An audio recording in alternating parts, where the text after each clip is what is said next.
Finally, we have Mark Larson here. County Fair has been a hot topic as of late. He's here to answer questions that you may have on the county fair. A modified fair is being planned for 2020, and I know that, again, it's been a matter of interest for many of the board members and members of the public. The Fair Board has worked very closely with our public health as well as our public safety staff, in addition to their counterparts in the city of Cedarburg. The fair is not a county event. It's an event that's operated by the County Fair Board. So, I think the Fair Board has committed to monitor the situation in terms of the pandemic. And if things change significantly in the coming weeks, they do have a great deal of ability to flex and change the event that they have planned. So I think with that, I would turn things over to Mark for questions about the fair, and then we could open the floor for questions to myself. And if you want to come up, Mark, you can certainly come up to the podium. Just look out for the cords.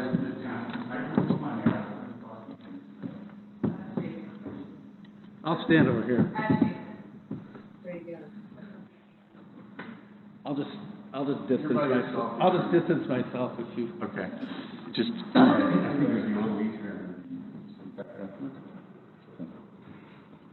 If you don't mind, unless somebody has an objection, I'm just going to remove this. All right. Thank you. A little easier to talk this way. Thank you for having me here this morning. We're coming up. We're almost exactly a month away from the scheduled start of the fair. So I'm here to answer questions that the county board has. We've been working very closely with the county, the sheriff's department, the county health department in particular. I happen to have the director's cell phone number, and I've bugged her repeatedly.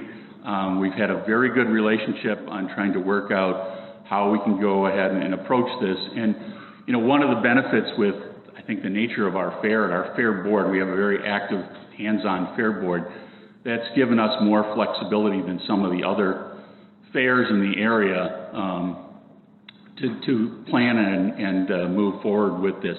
And that's what we're doing. We're planning and working on things and trying to keep this on schedule and have it available as much as reasonably possible under the circumstances. So I have some specific points I can talk to everybody about, or would you want to ask me questions about what we particularly plan to do? Do you want to hear some of those things that we're doing? All right.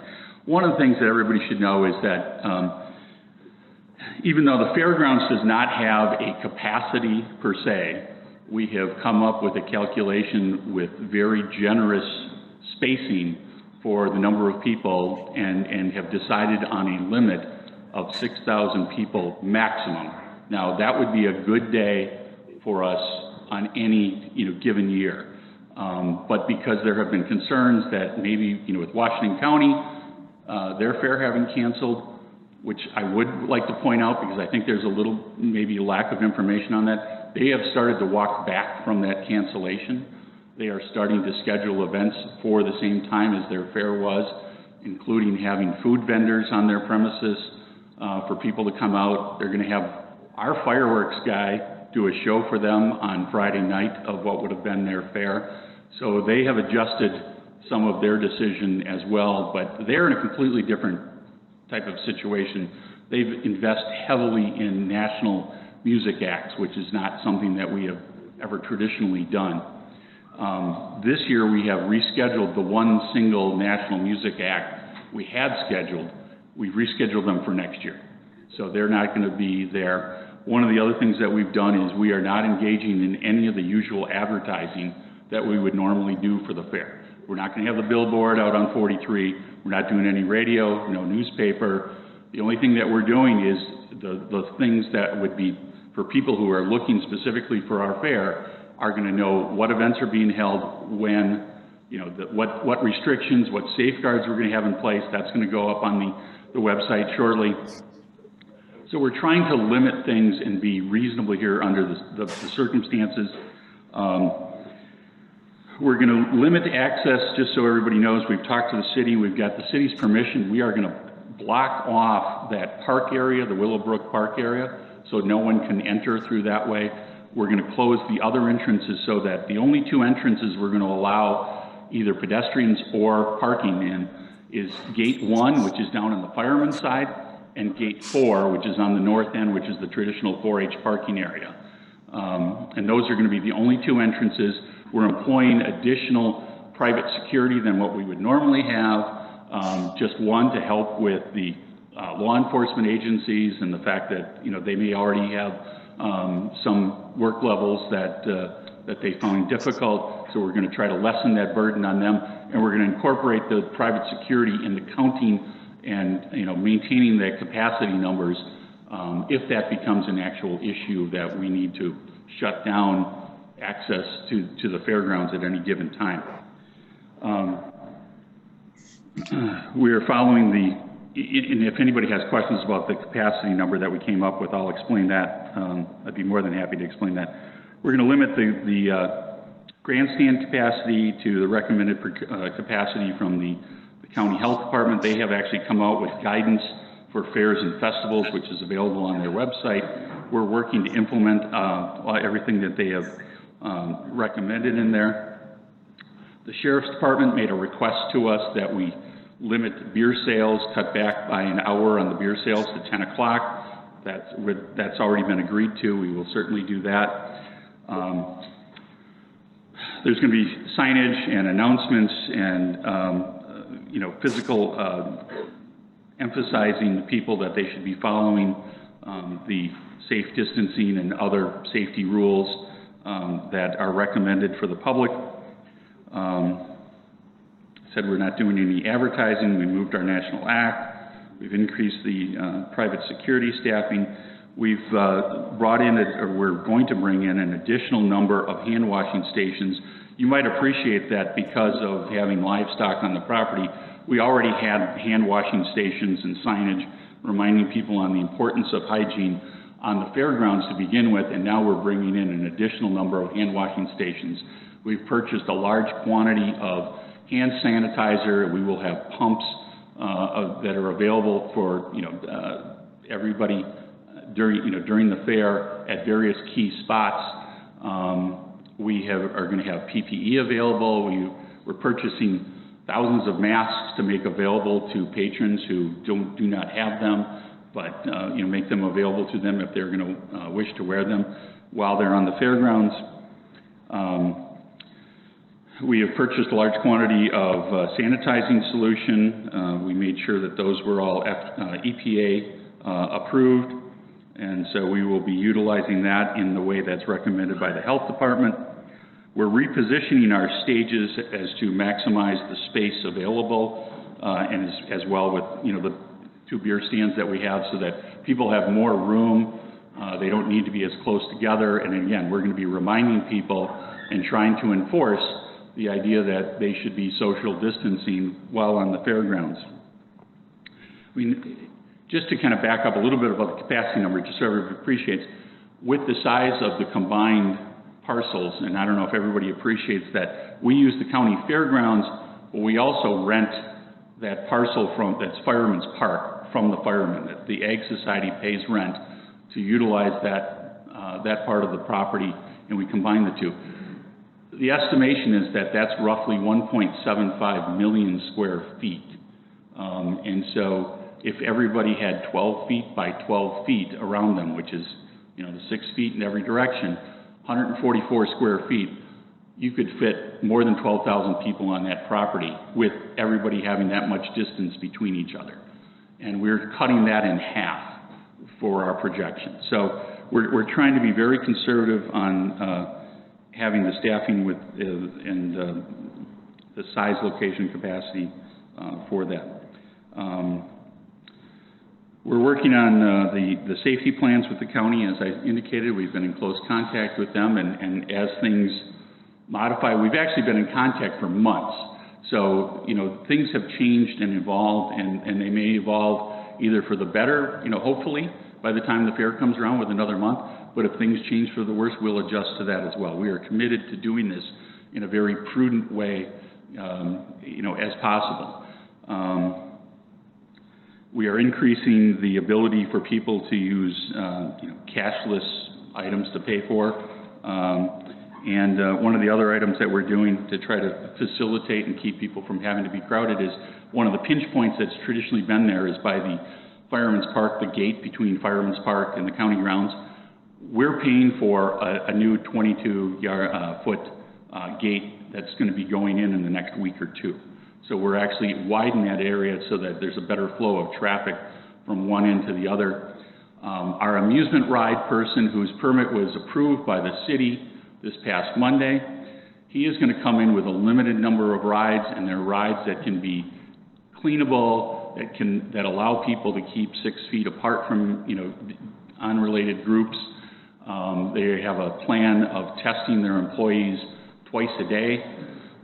They are going to do, regular cleaning throughout the day, but then do a special deeper cleaning during the middle of the day. So they've got plans to take, significant precautions for this. And I do want to say there are other fairs. There's 22 other fairs that I'm aware of that are still planning on going, including Sheboygan, Brown County, Shawano County. Fond du Lac's actually going to be 2 weeks before us, and they're going to be going. So we're going to certainly follow the experience of everyone else. We're trying to do this in the best and the safest way possible. And just, we've put out announcements to tell people periodically, and we really need to do it in part for all the people, the 4-H kids who were doing their projects, that we intended to have a fair so that they knew whether or not to continue to work on those. And so we've made announcements periodically in consultation with the health department about how to phrase things a little bit. And that is, we just wanted people to know that we were working on a fair going forward. And the responses that we got were overwhelmingly in favor of the fact that we didn't cancel, unlike other things that they saw go on, other traditional things. And, the Fair Board, we're a nonprofit. No one's making any money off of this. We don't have salaried personnel. We're doing this because we believe that the community has an interest in having some community events. We'd like to do this in a safe way. It give people something to look forward to after months of somewhat despair and not seeing the traditional things that they were used to, being able to attend those. And we are certainly going to be advocating anybody who has any concerns at all not to attend, and anybody who is ill shouldn't attend, or anybody who's been exposed or things that they've been exposed to refrain from attending. This is only for the people who actually make the decision to attend, and we will make every effort to utilize the safety recommendations that are advocated, and we hope that we can put on a safe event for this community, because I think there's a large number of people in the community that are looking forward to something, and with the amount of space that we have, it's an outdoor event for most purposes.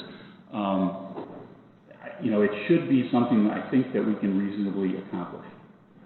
So, Mark, can you touch on, it's the Ozaukee County Fair, not the Ozaukee County Board Fair, it's Ozaukee County Fair. Yes, it's actually the Ozaukee. How you handle liability insurance and stuff? Okay. Who's liable? Well, it's the Ozaukee County Agricultural Society, and we are a separate organization. Unlike some county fairs, and I should back up, we have a great relationship with the county, but we do not, unlike some county fairs, get any direct financial support. We have the benefit of using the grounds. We have a great working relationship with the county. We have done some joint efforts there to improve things on the grounds, where it's been the Ag Society's money contributed with some of the expenses being picked up by the county. Like, for example, this gate. We're paying for the gate itself. I think there's some expenses that are going to be picked up by the county with regard to that, but that's going to improve the ability for everyone to use that fairgrounds when we're there or not. But we have our own private insurance, and we've looked at our insurance. And we're working with our insurer. We've got all our certificates of insurance. We've submitted them to the city, because we need to do that to get certain permits. And one of the things that apparently we have is slightly better insurance than some of the other fairs do. We do not have a communicable disease exclusion in our policy, which is a doubly good thing for us. First of all, it's not excluded. Number two, the fact that there is a form exclusion out there and they chose not to present that to us or ask for that would indicate that, you know, we don't have that exclusion. Now, having said that, I can also tell you, I don't know if you know what I do for a living, but I'm a trial lawyer. I defend people who get sued by other people. And I've also consulted with some of my colleagues on the other side of the bar, the plaintiff's lawyers, about that. And frankly, it'd be very difficult for anybody to pursue successfully a liability claim in a situation like this for a variety of reasons, which I can discuss in more detail if you want. But we feel comfortable from the liability standpoint. But that's really not the point. We really want to do this on a basis that is good for the community, because there are people who have the fatigue of not having anything to look forward to and to do, especially the traditional types of events that the county fair has always offered to this community for the last 161 years. So. Okay, we got some questions. Supervisor Winker. Thank you, Mr. Chairman. Mark, I want to commend you and your group. I know how hard you guys work, not only the couple of weeks prior and during the fair, but everything leading up to that. The one thing this pandemic has done, a fair statement would be, we've kind of taken away our kids' youth. You know, when a group of kids can't go out and play baseball, where there is social distancing, it's kind of a sad day. In a previous lifetime, I grew up on a dairy farm, a family farm, and I will tell you guys, most everything we did all summer was work. But the one thing we had to look forward to was the 4 days when the Milwaukee County Fair come about. And I showed cattle, and I was very proud of that. And it was 4 days, a few moments away during the day to go there and exhibit cattle. I had 3 kids, all 3 of them showed many different exhibits down there, mainly a lot of livestock, but it was a family event. Grandparents, parents, kids, and that's what this world is about. And that's how we're making better families and better youth during this thing. So I just commend you guys on trying to move this forward. I know how hard you work at it, and I only wish you guys the best, and hopefully it turns out well. So thanks for everything you do, Mark. Thank you. Thank you, Supervisor Winker. Supervisor Reed. Yes, I want to second that. I really want to thank you for your work over the years with this fair. I mean, it's really one of the best fairs in the state, and I really look forward to taking my grandchildren who are now old enough to really appreciate the fair to go this year. But I also feel that as supervisors, it's our responsibility to care for the health and safety of our constituents. And holding a fair against the advice of our health officer, I think is really not responsible right now in the middle of a pandemic, especially with our numbers starting to increase. I know, 33% increase is very large, but I know it's not statistically significant quite yet. But I would hope as we get closer that the numbers continue to increase, that you really take a look at it, whether you hold it or not. People have talked about how it's old people who are dying, but it's young people who are catching it. And if I'm correct, 6 out of 10 people have pre-existing conditions that put them at risk of very serious complications or death of the virus. So I also really appreciate all the efforts that you've made working closely with the health department. I mean, I'm very impressed with what, efforts you have made to mitigate risk of infection. But when you put young people and alcohol together, it's going to be almost impossible to keep them socially distanced. Even when you put young people together without alcohol, they're like lemmings. And I know one of my sons is a good friend who is in high school at Loyola Academy in Winnetka, Illinois, and they had a senior class party, and 17 students ended up being positive. So I can only imagine what could happen, at our fair with 6,000 people. And I am really concerned about our youth who've had to miss their proms, they've had to miss their graduation, you know, and this fair is something that everybody looks forward to. But in order to restore our economy, we really need to restrain this virus.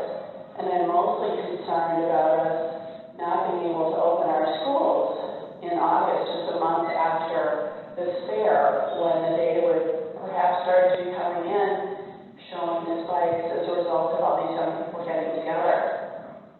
So I do appreciate your hard work, and I appreciate what you've done to mitigate efforts to stop the spread. But I strongly would ask that you really consider whether we should in fact be holding this in the middle of the pandemic. You know, we're trying to protect our colleagues whose son or daughter might be getting cancer treatment. We're trying to protect our friend with diabetes, you know, our family member who has heart disease. So it's not just the young people, but old people also whose lives are valuable. Thank you. Thank you, Supervisor Reed. Supervisor Nelson? Thank you, thanks, Mark. Okay. You said that 6,000 is about a good average day right now for attendance. I think that would be a good weekend night. So it'd be at the high end. That would be the highest, typically. I mean, so, you know, and that's at any one given moment in time. And like I said, the 6,000 number, one thing we have is we do have the benefit of space. And because we're able to spread things out over the course there, you know, there is no reason for people to push together. And we are going to make every effort to remind people, especially with, you know, we're backing up the stage at center stage to increase the area there. We're going to have the stands set back differently, so there's more area for people to be, and we're certainly going to encourage people as strongly as we can to keep apart and have everything spread out as much as possible structurally to avoid that. And, you know, for the regular types of events of the fairs of going through the animal barns and things like that, which, you know, we're going to have all this hand washing and sanitation and signage there, there's no reason for people to be on top of each other in any, you know, sense there. And then we are going to be sanitizing all the high touch areas in those areas. So, I guess my final question, is there any mandate or requirement that you have to attend this fair? no, thank you. We're going to make that clear to people that, I mean, anybody who's uncomfortable, obviously, we prefer that you don't come. Thank you, Supervisor Nelson. Supervisor Geraci? Thank you, Mark, for all the work you've been doing. It's a pleasure working with you in the past and some of those fairs. My one concern, big concern, is the capacity. I know you're not doing any advertising, but it is out there on Facebook, it is done in the paper, and there are lots of people talking about it because there's anything else going on. So, is there a plan if the numbers tend to go over the 6,000? We would cut it off. Our plan is to cut it off at 6,000. But if there are more people that are coming in, how do you plan to address that? I think the plan would be that we would be putting postings on Facebook and everything to tell people that, you know, we're closed, you know, that we reached the capacity. That is, and it's kind of, it's like anything else. It's a fluid. I mean, as people come and go, and that's what over the course of the day, you know, you're going to have people coming and going. That's one advantage that we've always had with being the fair like that we've had. People come and will eat lunch and then they go home and then they'll come back at dinner time type of a situation. So, you know, we're going to work with the Sheriff's Department and everyone on controlling anything. We're certainly just going to, if there's any sort of massing, we're going to discourage people from doing that. That's why we're not reaching outside of, and I don't want to, you know, I don't want to say this in the wrong terms either, but we're intentionally not reaching outside of our community. And historically, we don't draw from very far away at all. So, you know, and again, Sheboygan County is still going with their fair. Fond du Lac County's having their event. Washington County's having things the week before. They tend to draw people from a much greater area than we do.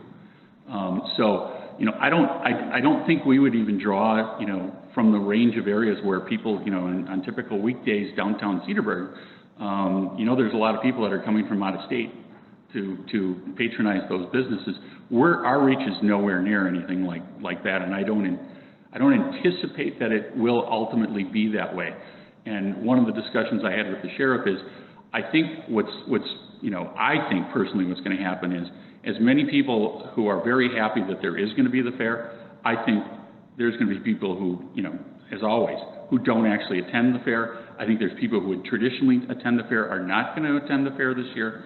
And there's going to be a number of people who maybe haven't come to the fair before, but will this year because they have that opportunity. But we are certainly not reaching out beyond, you know, the people who would normally be aware of the fair to encourage them to come. But, you know, there's a large segment of people who are from this community that want this opportunity, and that's what we're hearing from people. And that's why we're trying to go forward with the planning and trying to do this right, and that this is an ongoing process. We haven't set anything in stone, and I, you know, first of all, we do spend all year long planning the fair. We had all the acts and everything already scheduled by January. So we've been spending the last 4 months, you know, we've met the last 3 Mondays in a row as a fair board.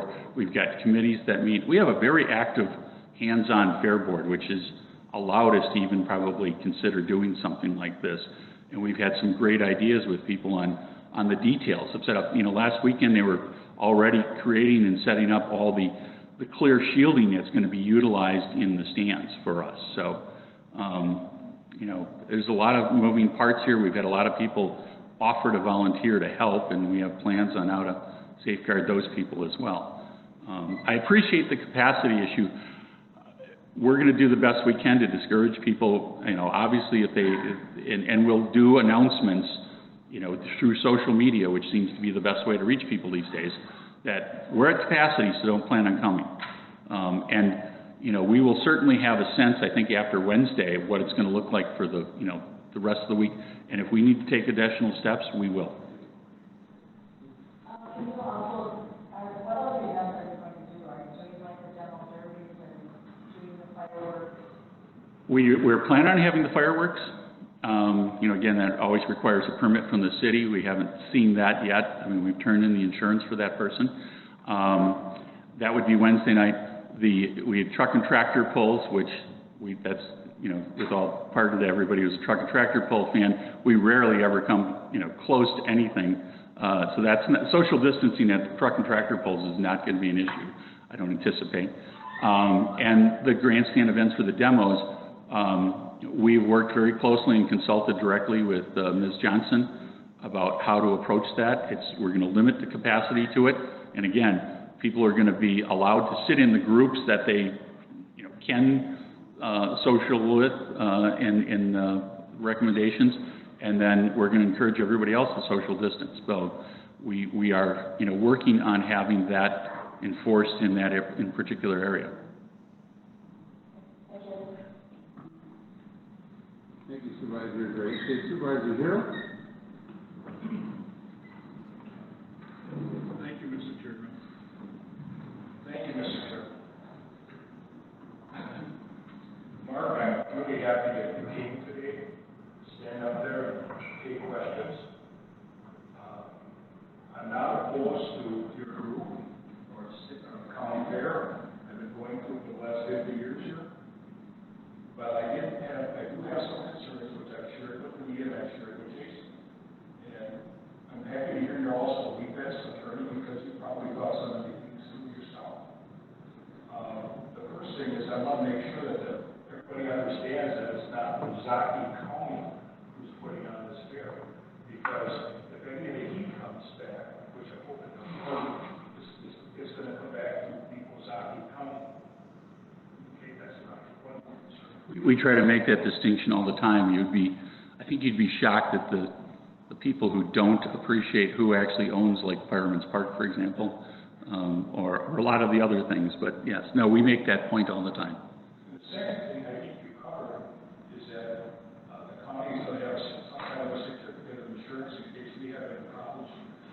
we name you as an additional named insured as we do the city and the Fireman's Park. And the other question, I'm just going through the questions that I sent to Lee and to Jason. Does the fair board, do you make any money on the fair? We're a nonprofit. There was a number of years, and my first year on was the last one where we had a series of years in the red. We have been running in the black. We have a rainy day fund right now, and we've made the decision. We anticipate we're going to lose money this year. We're going to spend a significant amount of money this year, but the view of the board has been this is probably as rainy day as we hope we ever see in our lifetimes, and if we can't put this on appropriately, then there's no point in having that rainy day fund. So. I'm not really looking to see what's the date or not, but here's, I've got grandchildren that live in that home, I've got some super crap. And they all want to go to the fair. And their grandmother said, let them get upset here. If you go to the fair, you can't come and see grandma. Not because she doesn't love them, it's because she's concerned if they pick up something at the fair and they bring it to the house. We have, and I mean, put in the perspective of, everybody eats, so people either go to the grocery store or they have things brought to their home, they drive cars, they go to the gas stations, the restaurants are open to, I believe, 75% currently, the bars are open, liquor stores have never been closed. We appreciate that people make decisions about things that they may well be exposed in those settings. And I would, I don't mean to be disrespectful in any way. I'm assuming your grandchildren engage in some activities right now. And so they're at risk with probably whatever they're doing. The only difference, Mark, is that this fair has always been local. And as my fellow supervisor said, it's all over the internet. This is a free fair, which is fine. It's in Ozaki County, and there's nothing else going around. And I don't think you're going to be able to keep a boyfriend and a girlfriend 6 feet apart when they're walking through the fair. And I don't think you're going to have friends walking through the fair 6 feet apart. So I'm not opposed to the fair. I just am very concerned about that if something goes wrong, I don't want it to go wrong. And a lot of people get sick. We're very conscious of that. That's why we're trying to take all the steps possible. I would say there are other things going on. As I pointed out, Washington County, and we can, at some point talk about why they made their decision. I think it's because they are structured differently than we are. They made a decision very early on. They're walking back from some of that, and they're starting to have, they have a big car show scheduled for their fairgrounds this coming weekend in Washington County. The Slinger Speedway's been open. The Plymouth Speedway's been open. There was just an event in Thiensville this past weekend. There are events going on, and one thing we haven't talked about is, we were meeting weekly on the Wisconsin Association of Fairs. There was Zoom meetings. At one time we had 76 people showing up for those all the time.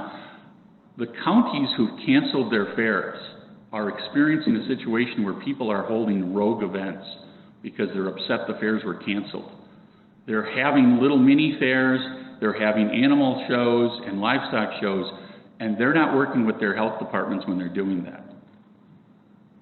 So that's. I understand it all, and if you guys put the fair on, I wish you the best. Yeah, I mean, our goal is to try to put on an event for the community in which we can control things as best that we can, that is going to satisfy some of what we hear out there, and that is the ability of people to do some traditional community activity function. My last point is,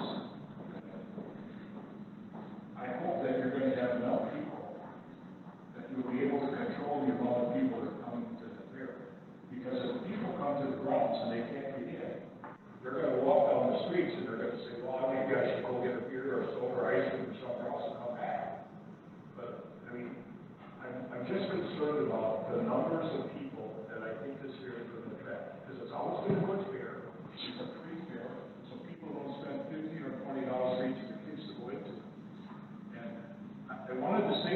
stuff, I'm not opposed to, I just hope that you think all these things through.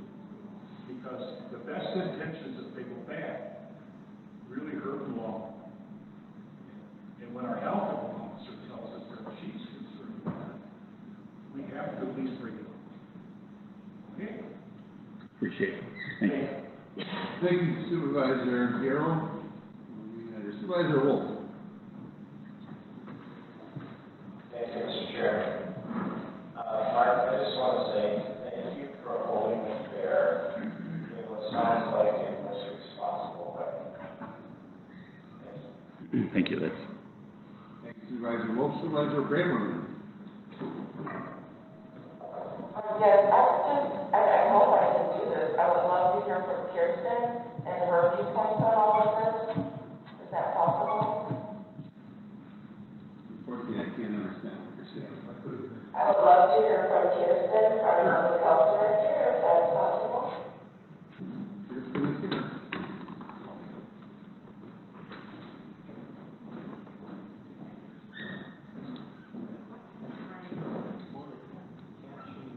So we've worked with all festivals, Push Touch and Fair, and the guidance was given initially in terms of hosting events, and that we are still continually giving, is that we, as health department, do not recommend mass gatherings. The fair would be included in that, we have spoken repeatedly and said repeatedly, we do not recommend any kind of fair.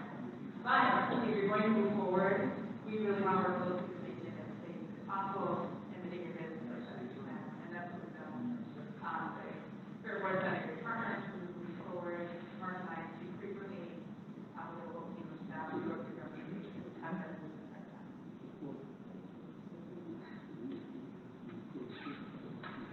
Supervisor Braverman and Kirsten. Supervisor Reed. I hope I can talk about this topic with Kirsten while she's up here.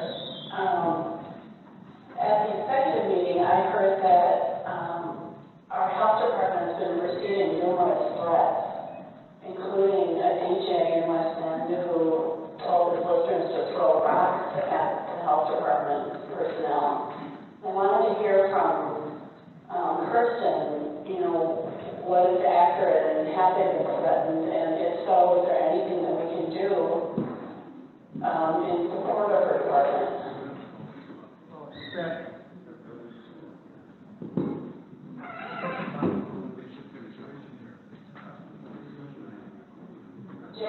Jason. I think you should finish up with the fair discussion first.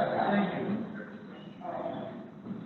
I can tell you, the last thing we put out, we had 400 people that were thrilled that we were having the fair. We had 5 people who were negative comments. No one's ever threatened any of us. I've been receiving, obviously there was some not spontaneous little group has been sending emails this weekend because they all seem to say the same thing in about the same way. And they've been sending them to my work email address, so somebody's obviously circulated that. I would say it's been less than 10, and I've only had one that I would have thought the person was even remotely agitated. One of the persons I responded to actually then thanked me kindly for my response and explanation about what we were trying to do to minimize things. So I have not seen that at all. I mean, I've had people, like I said, 10 people express concerns about it, but I certainly I'm not aware of anybody threatening any sort of physical violence. Answer your question, Supervisor Reed? Well, I also, Jason, this is part of Jason's report, but if we're done with the fair, I'd like to ask her that question after we finish the discussion of the fair. Okay. Supervisor Ross? Thank you, Mr. Chairman. Mark, thank you for your longstanding service to the community and putting on this fair as kind of a selfless act for the community, and I appreciate, like I think all of us do here, that you've done to take pointed years of concerns that exist on the county board, and so I appreciate you coming up here and standing in front of us and sharing the information that you have. I appreciate that you're trying to navigate the best way you can between a community need and the historical service that you provide and the concerns of public health and the pandemic that we're facing now. So thank you for sharing that information. Thank you for the work that you've been doing. I guess my one question would be beyond public health officers' counsel or advice that you not hold a mass gathering, are there any other areas of counsel or advice that she has provided that you're not able to fulfill that would present areas of risk? Does that make sense? You mean from the health department? Yes. Not that I'm aware of. I think we're addressing everything that we can, and we have also consulted with suppliers of some of the safety equipment. One of the people we had a connection with supplies mass quantities of hand sanitizers and the regular sanitizers and all the PPE to some of the biggest hospitality chains in the country. And we were consulting with them on the types of products to use and in the applications that we're looking for. So we've tried to reach out to as many resources, and one of the things too with the WAF was we were listening very carefully to what everyone else was doing, running into, and we're trying to deal with all those issues as best that we can. Thank you, Mark. One of my highlights, I was mentioning, one of my highlights of the year, one of the most inspirational moments of my year is when, as a stewardship or a herdsmanship judge for 4-H exhibitors, that engaging with the kids and the pride that they have in being there at the county fair and the enjoyment they get from displaying the work of the year. I mean, it's really both inspirational and just a joy to participate in. So thank you for providing that. Thank you. Appreciate that. Thank you, Supervisor Ross. Is there any other questions for Mark on the fair? Thank you, Mark. All right, thank you. Thank you very much. We really appreciate working with the county. It's been a great experience during my stretch as the president of the Fair Board, and working with Jason and Lee and all the board members and all the county employees. It's been very helpful over the years. Unfortunately, we're in this situation that is beyond anyone's comprehension and control. So thank you. And just for the board's information, we've also reviewed this with the county's insurer, and we enjoy similar coverage to what the Fair Board has. So there's really no liability to the county for allowing the fair to continue on county grounds. So we've worked that through with our insurer quite extensively. All right, we're rounding the corner on the longest administrator's report ever. We're not quite done yet, so Your report, because mistakes on the health department.